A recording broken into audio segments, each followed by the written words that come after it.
छात्रों, आज हम हिंदी शॉर्ट हैंड में आपको एक नया चीज़ बताएंगे, जिसमें आपने देखा कि आंकड़े का प्रयोग जब रेखाक्षर के अंत में होता है तो किस तरह का होता है। न का प्रयोग तो आपने देखा होगा।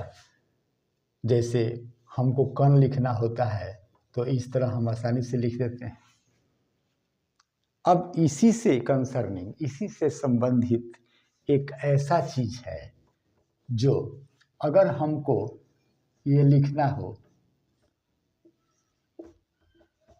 सन, क्षण, सन और क्षण, इसके लिए हम क्या करेंगे? बस एकदम आसान चीज है। इसी नौ को हम बड़ा कर देंगे तो क्या हो जाएगा? कसन। ये सन इसमें जुड़ गया, बड़ा किया, कसन हो गया। लेकिन इसके थोड़े थोड़े और रूल्स हैं जिसको समझना जरूरी है। मान लीजिए कसन लिखा, अब हमको जैसे लिखना है सेशन, यहाँ लिखना है से स न, सेशन। तो सेशन लिखने के लिए हम क्या करेंगे? तो ऐसे लिख देंगे स को और ये हो जाएगा आपका सेशन। अब दूसरा हमको लिखना है बेसन, बेसन। तो क्या लिखेंगे? बेसन, हम लिख दिया बेसन। सेशन लिखने के लिए इस तरह किया, बेसन लिखने के लिए इस तरह किया। लेकिन एक बात और, अब देखिए, अगर मान लीजिए कि हमको भीषण लिखना है, भीषण, भीषण, भीषण लिखना है, तो हम क्या करेंगे? यहाँ ऐसे लिखेंगे और ये भीषण हो जाएगा। इसी तरह हमको भाषण लिखना है, भाषण, भाषण लिखना है, तो क्या करेंगे?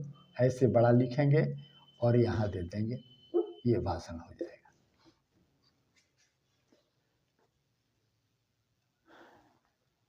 अब एक चीज और, हमको अगर लक्षण लिखना हो तब क्या करेंगे? यही सावधानी का चीज है।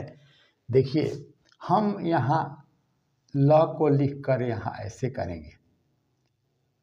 क्यों ऐसे करेंगे?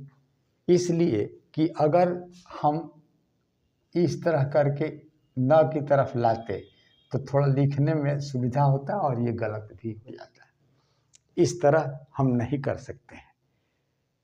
अब एक बात और आती है कि जिस तरह, अब देखिए, अगर घर्षण लिखना है, घर्षण लिखना है, तो घर्षण लिखने के लिए घर लिखना होगा, घर, और सन हम इधर नहीं लिखकर हम इधर लिखेंगे। क्यों लिखेंगे? तो एक बात जान लें कि अगर किसी रेखाक्षर के किसी तरफ अगर स्वर आता है या फिर कोई आंकड़ा आता है तो सन का प्रयोग दूसरे तरफ करना चाहिए। जैसे हमको अगर लिखना है यहाँ कासन, कासन लिखना है, तो कासन लिखने के लिए तो का यहाँ हम स्वर देंगे और सन यहाँ ऐसे लिखेंगे। लेकिन नहीं, नियम ये कहता है कि जिस तरफ ये स्वर हो उसके दूसरे तरफ सन का प्रयोग लगाना चाहिए।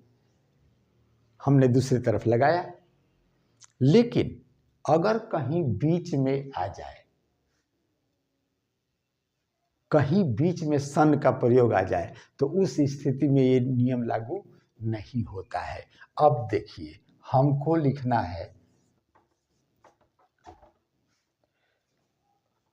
खुश नसीब। यहाँ क्या है? सन यहाँ है, तो पहले खू सन, खुशन कर दिया, खसन हुआ, तो खू का स्वर कहाँ आएगा? यहाँ आएगा। ये नियम आपका लागू नहीं होता है। यहाँ देखिए कासन का नियम यहाँ लागू नहीं हो रहा है, इसलिए लागू नहीं हो रहा कि सन बीच में आ रहा है।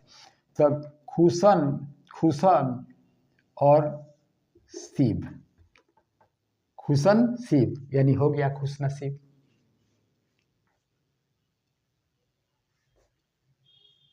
ये आपने सीन बीच में देखा, ये हो गया खुश नसीब।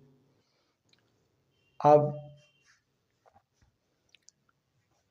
दूसरा एक ले लेते हैं, यहाँ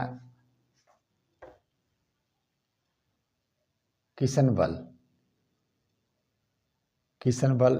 फिर हम लेते हैं एक चीज़ और आपको दिखा दें, जैसे कि भाषण राशन तो हो गया, लक्षण भी हो गया, और ये खुशनसीब आपको बता दिया कि यहाँ प्रयोग नहीं होगा।